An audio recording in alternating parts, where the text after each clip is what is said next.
know someone, needs some encouragement, maybe to make some serious changes in his life. Well, there are a few simple steps you can follow to achieve those goals. And here to explain all this to us is communication expert Stephen Gaffney. Hi, Stephen. Hi.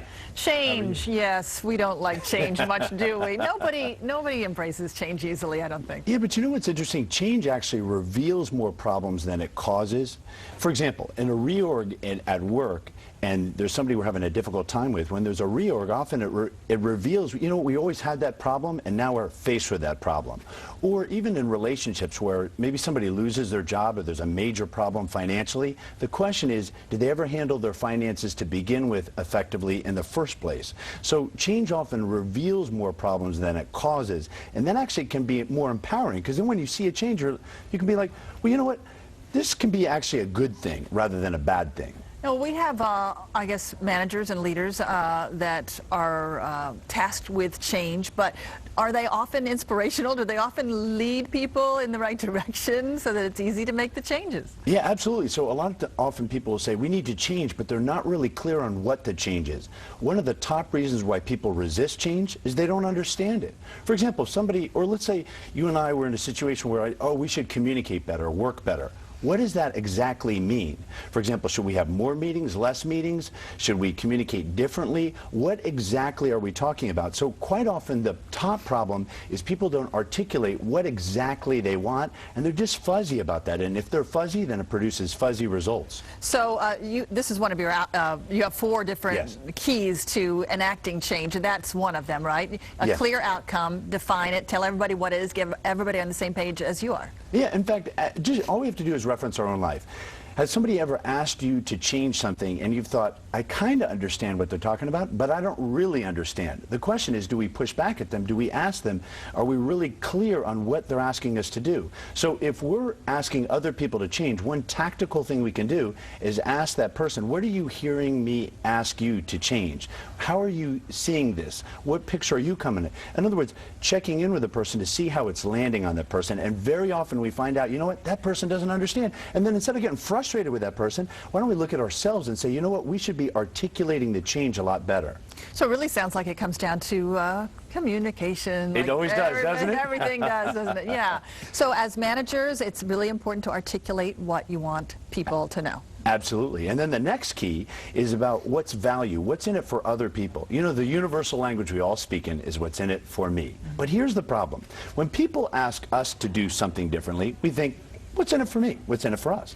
When we ask things from other people, we think, what's in it for us? We're usually thinking about us. And we even say that. I can't believe that person doesn't change. Don't they realize how this affects me? How much it messes up my world? Well, that's all about me. It's all about us. Instead of thinking, what's in it for other people? So even changes at work, I see leaders very poor at executing and sharing what's in it for employees to change. And one thing that doesn't work anymore is do it for the good of the company.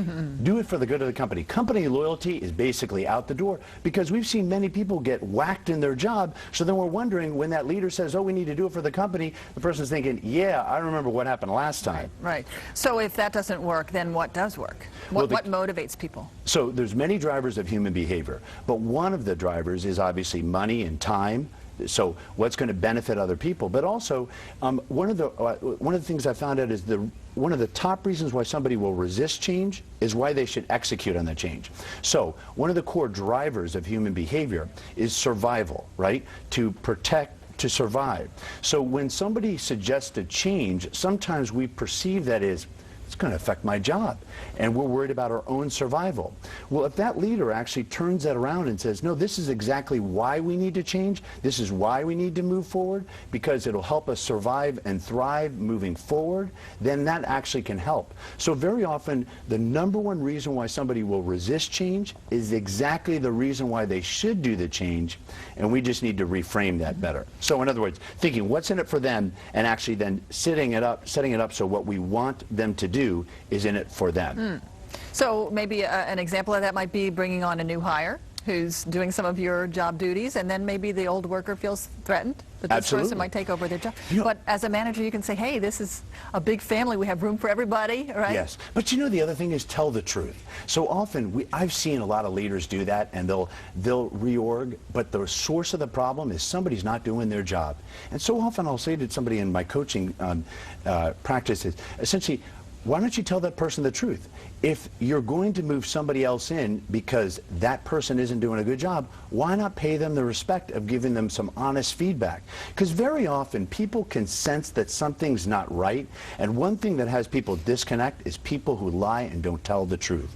So we just need to use that as an opportunity to point out, yes, we are moving things around because things aren't working, rather than pretend, oh, they are working, we're just gonna tweak it a little bit, which is sometimes an outright lie.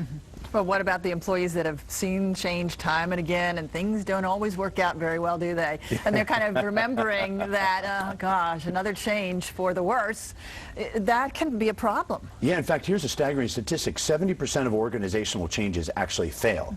That's huge, because that's not 50%, that's 70% of organizational changes fail. So some of the reasons why they fail is outcome, or not languaging what's in it for the other person. Or what we need to also talk about, the third category, which we're touching on, is belief. And so sometimes, to your point, people are wondering, yeah, I remember the last change, it didn't really work. So I think as a leader, or as we're interacting with people, we owe it to people to say, here's what's different about this change. Now, one of the reasons why people don't say that is because in their own mind, they don't see the difference. And they say, well, we'll work at it better. We'll be more persistent. That's not going to move the needle. We owe it to people to explain what's going to be different about this change than the previous changes. And then real quickly, taking some steps toward the action. Absolutely. You know, hope is not a strategy. We need to actually come up with a specific plan of action. And very often I've seen that the steps that we outline are way too big, and they're too global, instead of breaking it down into small steps. And if people are saying, but I don't know what those steps are, at least break it down into a small step, or figure out the next step. But then here's the secret ingredient. Celebrate those successes. Very often people are making progress in their life, but they just don't celebrate. They live in the world called it's never enough. Here's what we didn't accomplish. But we need to build that momentum and that goodwill by showing with people and making sure it's clear that when we're accomplishing these steps, we get the chance to celebrate these successes. Great ideas. Communication expert Stephen Gaffney, thanks for coming on and showing us the importance of communicating well. Thank you for having me.